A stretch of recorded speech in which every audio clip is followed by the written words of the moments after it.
This video has really 6 parts to it. I recommend pausing the video, and if you're needing to take notes on these properties, there are 6 individual properties, and each one of my next few slides is going to go through each one of them one by one with an example, but I definitely recommend stopping the video and copying these down just so you have them as a reference.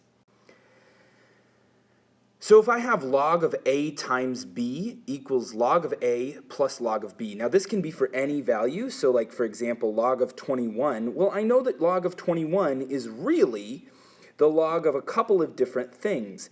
It is log of 7 times 3, and that is the most basic way to break this down. And so what I can do is, based on this property up here, I have my a, which in this case is 7, and my b, which is 3. So I can re-break this down into log of 7 plus log of 3. Now if I had a table of values that told me the exact values that this was, then I could replace this with a decimal, the log of 7 with a decimal, and I could replace log of 3 with a decimal. This just happens to be one of those really special scenarios.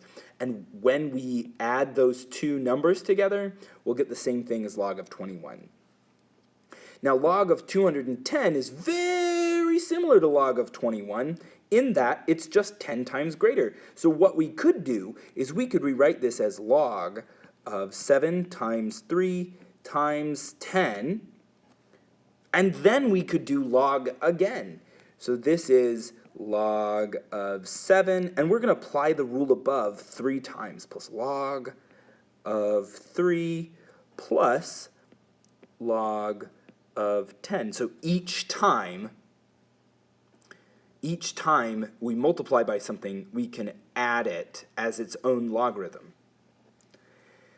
Same thing happens when we're dividing values. So log of a divided by b is equal to log of a minus log of b. Notice that the denominator is the thing being subtracted. So if I am doing this particular problem, this would be log of 8 minus log of 10.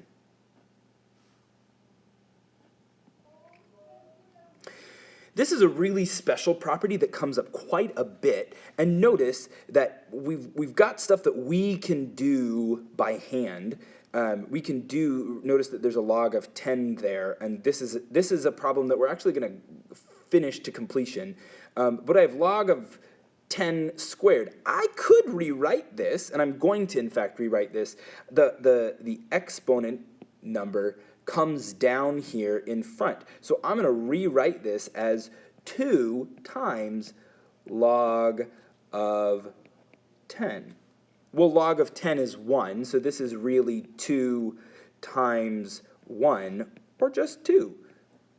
And we can see this if we really understand what log of 10 squared is. Well, that's log of 100, and you should know that that is 2, which is the same as everything we've already done.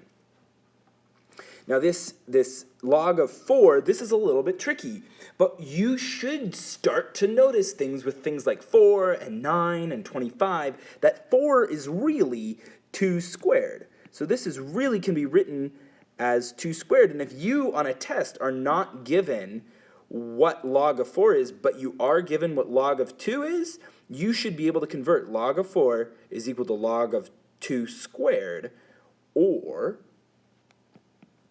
2 times log of 2. And if you're given log of 2, then you should really be able to compute the value. So I think that that's 0.3101, but I could be wrong on that. That's just me guessing. Actually, I think, here, I'm going to erase that. It won't let me erase it, so I'm going to just cross it out. It won't let me cross it out either. I think log of 2 is equivalent to the number 0.3010 times 2, and this ends up being 0.6020. Yeah, that looks right.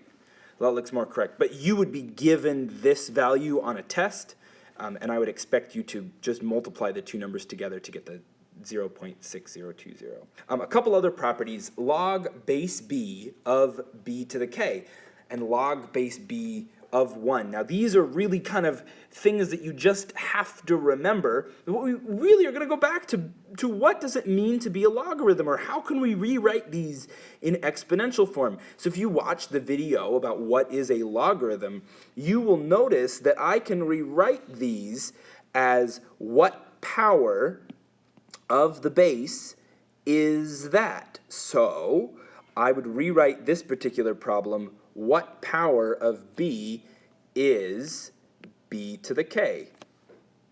And you should be able to see, oh, well, what goes in the box? The box definitely has to be k. And similarly, we can think of, oh, b to the what power is 1? Well, anything to the 0th power is 1, but it really comes back to understanding what this means in exponential form.